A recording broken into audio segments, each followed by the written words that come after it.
बिस्मिल्लाहिर्रहमानिर्रहीम। बहुत से नमाजियों की पेशानी पर काला निशान पड़ जाता है, जिसे कुछ लोग नमाज का टीका और कुछ लोग उसे मेहराब कहते हैं। क्या उस निशान के बारे में कुरान और हदीस में कोई फजीलत या जिक्र आया है? बाज लोग कहते हैं कि ज्यादा नमाजें पढ़ने और सजदे वगैरह करने से ये निशान जाहिर हो जाता है। अगर ज्यादा नमाजें पढ़ने और ज्यादा सजदे करने से ये निशान जाहिर होता है, तो फिर क्यों हमें कोई औरत नजर नहीं आती जिसके माथे पर ये निशान हो? क्या ये मेहराब सिर्फ मर्दों को अता किया जाता है? नाज़रीन गिरामी, तिर्मिज़ी की हदीस नंबर 1363 में रसूल अल्लाह सल्लल्लाहु अलैहि वसल्लम ने फरमाया, अल्लाह ताला को दो कतरों और दो निशानों के अलावा कोई चीज ज्यादा महबूब नहीं। दो कतरों में पहला वो कतरा कि जो खौफे खुदा की वजह से आंख से निकलता हो, और दूसरा वो खून का कतरा है जो खुदा की राह में लड़ते लड़ते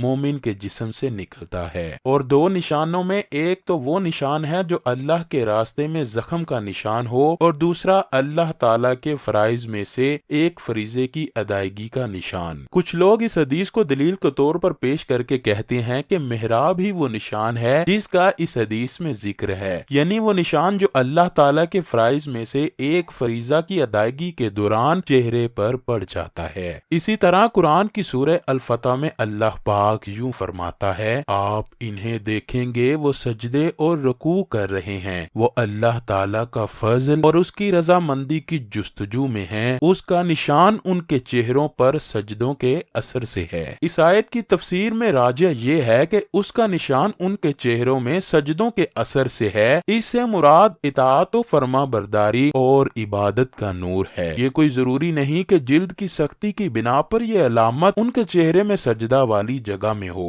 हजरत अली बिन अबी तलहा ने इब्ने अब्बास रजी अल्लाह ताला अन्हो से बयान किया कि उनके चेहरों में उसका निशान यानी बेहतर हैयत और हालत है। और मुजाहिद रहमतुल्लाह अलैह और कई एक ने कहा कि यानी खुशू और तवाज़े मुराद है। किसी ने हजरत मुजाहिद से कहा कि मैं तो इस आयत का मतलब ये लेता था कि इससे मुराद वो निशान है जो माथे पर पड़ता है। इसके जवाब में हजरत फरमाने लगे, ये निशान तो फिर फिरौन के चेहरे पर भी हो सकता था जिसका दिल पत्थर से भी ज्यादा सख्त हो। और सादी रहमतुल्लाह अलैह फरमाते हैं कि नमाज उनके चेहरों में हुस्न पैदा करती है, और बाज का कहना है नेकी का दिल में नूर और चेहरे पर रोशनी और रिज्क में कुशादगी और लोगों के दिलों में मोहब्बत है। शाहिद ये है कि पेशानी पर जिल्द की सख्ती वगैरह और रंग की तब्दीली की शक्ल में अलामत की मौजूदगी उस शख्स के इखलास और सही होने की कोई दलील नहीं, जैसा कि इस चीज का ना पाया जाना इस बात की दलील नहीं कि वो शख्स अच्छा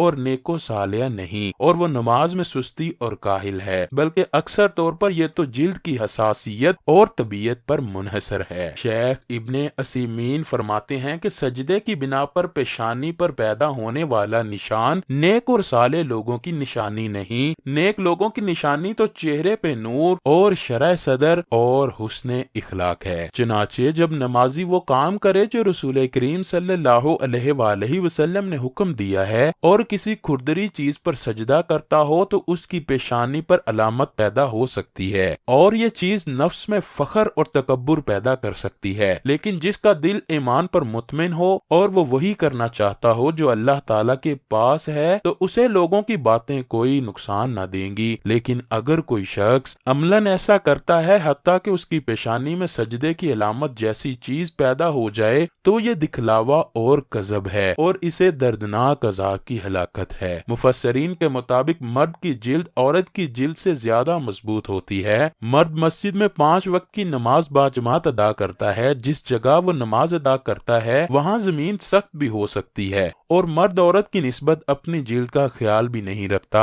औरतों में ये निशान इस वजह से नजर नहीं आता कि औरतें नमाज अदा करते हुए जिस जगह पर सजदा करती हैं वो जगह नरम होती है। और दूसरी बात देखने को ये मिलती है कि औरतें मर्द की निस्बत अपने माथे को सजदे की जगह पर ज्यादा जोर से नहीं रगड़ती। यही वजह है कि औरतों के माथे पर स्याह निशान कम ही नजर आता है। कुछ मर्दों खवातीन अपने माथे के ये निशान को हासिल करने के लिए सजदे की हालत में جا کر اپنے ماتھے کو زور زور سے رگڑتے ہیں۔ کچھ نمازی ایسے بھی ہیں جو اللہ تعالیٰ کی راہ میں لمبے لمبے سجدے کرتے ہیں پر ان کے ماتھے پر نشان نہیں پڑتا۔ کچھ ایسے بھی انسان دیکھنے کو ملے ہیں جو پتوں پر اپنے ماتھے رگڑ کر نشان لگا لیتے ہیں کہ لوگ مجھے نیک اور پرہیزگار سمجھنے لگیں۔ اللہ کے نزدیک نیک اور متقی وہی ہے جس کی نیت صاف ہے اور ہر کام اللہ کی رضا کے لیے کرتا ہے۔ اگر لوگ ماتھے پر نشان کو حاصل کرنے کے لیے لمبے لمبے سجدے کرتے ہیں تو وہ صرف اور صرف دکھاوا ہوتا ہے۔ ایسے لوگوں کے لیے سخت عذاب ہے۔ ناظرین گرامی، بے شک اللہ تعالیٰ نے روز قیامت جہنم کی آگ کو ان حصوں پر حرام قرار دیا ہے جو حصے اللہ تعالیٰ کی عبادت کرنے میں مشغول ہوتے ہیں۔ نمازی کے چہرے کا نور بھی ان میں سے ایک ہے جو کہ اللہ تعالیٰ کی رضا حاصل کرنے والوں کے چہروں پر ظاہر ہوتا ہے۔ حضرت ابو ہریرہ رضی اللہ تعالیٰ عنہ سے مروی ہے کہ نبی اکرم صلی اللہ علیہ وآلہ وسلم نے فرمایا، جہنم کی آگ ابن آدم کے سارے جسم کو کھا جائے گی سوائے نمازی کے پڑے سجدوں کے اثرات کے، کیونکہ اللہ تعالیٰ نے اس آگ کو ان پر حرام کر دیا کہ وہ سجدے سے پڑے نشان کو کھائے۔ حضرت سیدنا جابر رضی اللہ تعالیٰ عنہ سے مروی ہے کہ میں نے نبی اکرم صلی اللہ علیہ وآلہ وسلم کو فرماتے ہوئے سنا، یقیناً کچھ ایسے بھی لوگ جہنم سے نکل کر جنت میں داخل ہوں گے جن کے چہروں کے حلقوں کے علاوہ جسم کے باقی تمام حصے جل چکے ہوں گے۔ اللہ اکبر۔ اللہ کریم ہم کو نیک کام کرنے اور 5 وقت کی نماز با جماعت ادا کرنے کی توفیق عطا فرمائے۔ آمین ثم آمین۔